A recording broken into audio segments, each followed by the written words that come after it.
Hello everyone, তোমরা সবাই কেমন আছো? তো আজকে যাব হচ্ছে একটু বহরমপুর শপিং করতে।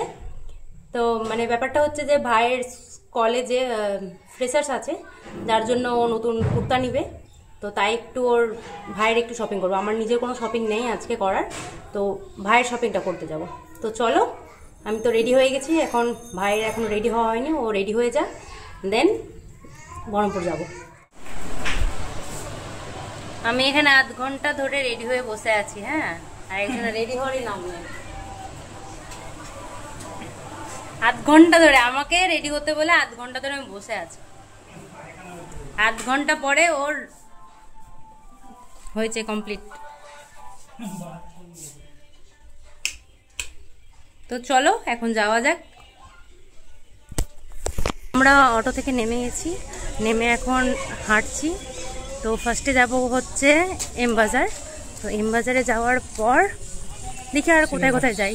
সিলেদার্সে ও জুতো নেবে একটা, আগে দেখি ওর কুর্তাটার ব্যবস্থা করি।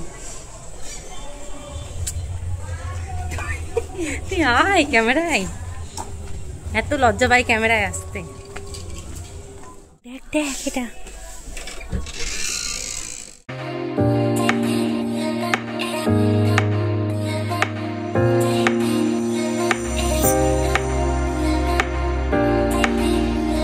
তো আমরা এখন সিলেদার্সে চলে এসেছি, জুতো কিনে যাব হচ্ছে আর একটা এম বাজারে।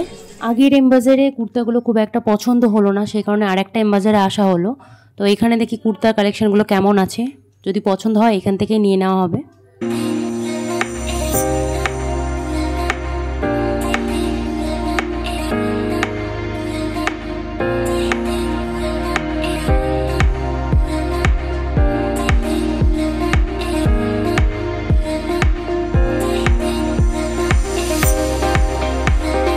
তো ফাইনালি এখানে কুর্তা সিলেক্ট করা হয়ে গেছে। হোয়াইট কালারের কুর্তাটার খুব পছন্দ হয়েছে, তো সেটাই নিয়ে নিয়েছি। আর এখন আমরা যাচ্ছি হচ্ছে একটু প্রাঙ্গণ মার্কেটে। আমার ফোনের স্ক্রিনটা একটু চেঞ্জ করতে হবে। তো আমরা এখন প্রাঙ্গণে চলে এসেছি, চলো দেখি ভেতরে যাই।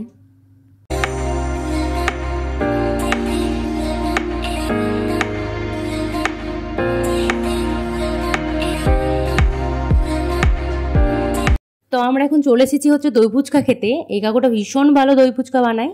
তো আমরা সাধারণত যখনই বহরমপুর আসি এই কাকুটার কাছে দই ফুচকাটা খেয়ে যাই। তো দুর্ভাগ্যবশত আজকে আমরা দই ফুচকাটা পাচ্ছি না, কারণ দই শেষ হয়ে গেছে।